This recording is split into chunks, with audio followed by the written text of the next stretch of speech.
Bonjour à tous et bienvenue sur cette nouvelle vidéo de Hacker de croissance. Donc un nouveau vendredi, un nouveau hack.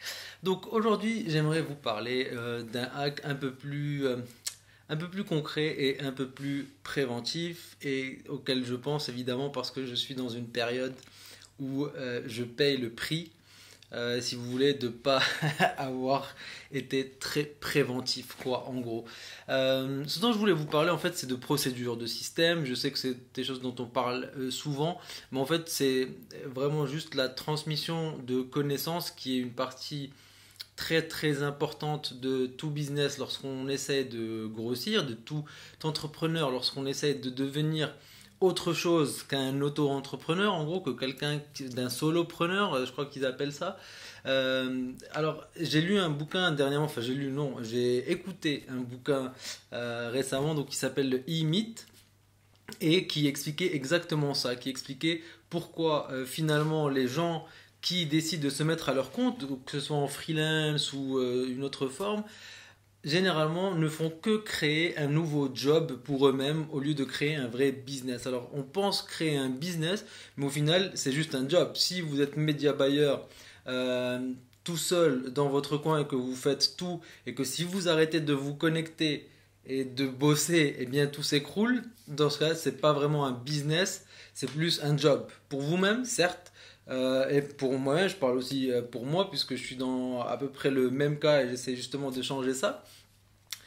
C'est eh bien voilà, c'est un boulot mieux payé avec certes un peu plus de liberté. D'ailleurs, une des difficultés, c'est d'avoir un peu trop de liberté de pouvoir faire ce qu'on veut.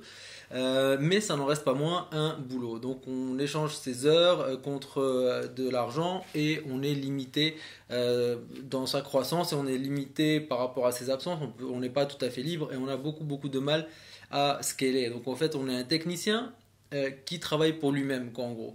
Et alors le hack, ça serait quoi? Ce serait à la limite, c'est pas grave si vous voulez d'être ça. Il y a énormément de personnes qui sont dans cette situation-là. Par contre, ce qui est important de faire, et c'est là que le hack intervient, c'est de documenter toutes les procédures que vous faites régulièrement pour le jour où vous aurez besoin de transmettre ces connaissances, embaucher des personnes que vous voudrez former. Imaginez par exemple, vous avez envie d'embaucher quelqu'un, un designer ou développeur, pour créer une landing page pour vous. Donc vous créez régulièrement des landing pages, vous avez envie de commencer à sous-traiter cette partie-là. Donc ce que j'ai fait jusque-là et ce que tout le monde, la plupart des gens font, je pense, c'est aller sur Upwork, embaucher la personne et lui parler sur Skype ou en vocal et lui envoyer un Evernote pour une tâche bien spécifique en fait. Et une fois que la landing page est faite, eh bien voilà, c'est fini, on l'utilise ou pas, etc. Et si un jour, par hasard, on est obligé de prendre un deuxième designer ou développeur, ou qu'on est obligé de remplacer le premier, eh bien on doit repasser par toute la phase d'explication de nos processus, de notre business, de notre marché, de ce à quoi on s'attend, de la procédure qu'on a envie de suivre, etc. Et c'est pareil lorsqu'on est média buyer, que si vous avez envie d'embaucher quelqu'un pour vous aider à la mise en place des campagnes, eh bien il y a deux façons de le faire. Eh bien c'est de lui expliquer de vive voix ou via Skype comment faire ou en partage d'écran, sans enregistrer évidemment, ou de documenter la procédure, c'est-à-dire d'écrire la timeline entre le moment où vous asseyez sur une chaise et le moment où votre campagne est setup, ou le moment où votre landing page est créée, donc avec toutes les phases de recherche, les phases techniques, etc., etc.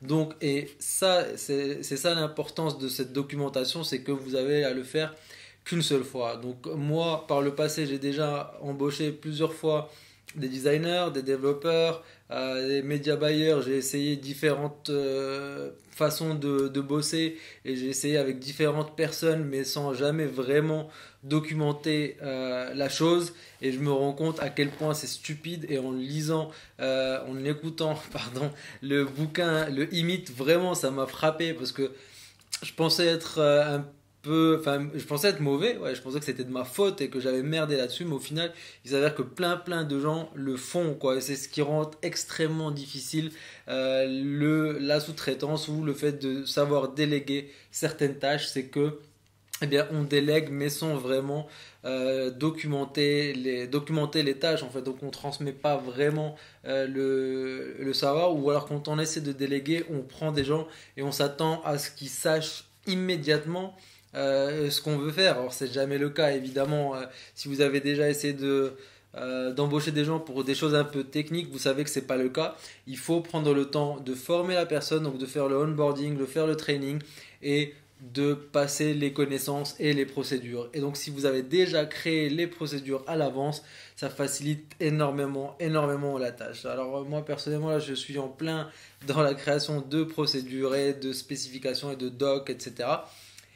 Et je peux vous dire que j'aurais vachement apprécié de l'avoir déjà fait avant, sachant que je l'ai déjà fait ponctuellement 3, 4, 5 fois pour toutes les personnes que j'ai embauchées ou avec qui j'ai essayé de bosser le long de la route. Donc je l'aurais fait une seule fois, même si à l'époque ça m'a paru barbant, ça m'a paru chiant, ça m'a paru comme un truc vraiment chiant que j'avais pas envie de faire et dont je voyais pas la valeur.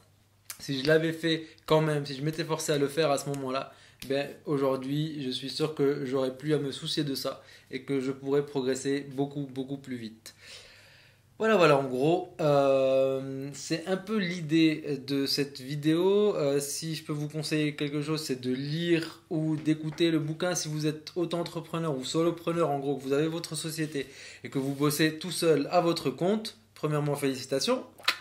Et deuxièmement, allez lire et écouter le livre Imite et vous comprendrez un petit peu ce dont je parle dans cette vidéo. Très simplement, je conseille très rarement des bouquins, j'en écoute beaucoup sur Audible, des livres de business, des vidéos de business aussi sur YouTube, j'en consomme énormément. Il y a vraiment peu qui me marquent comme m'a marqué le Imite.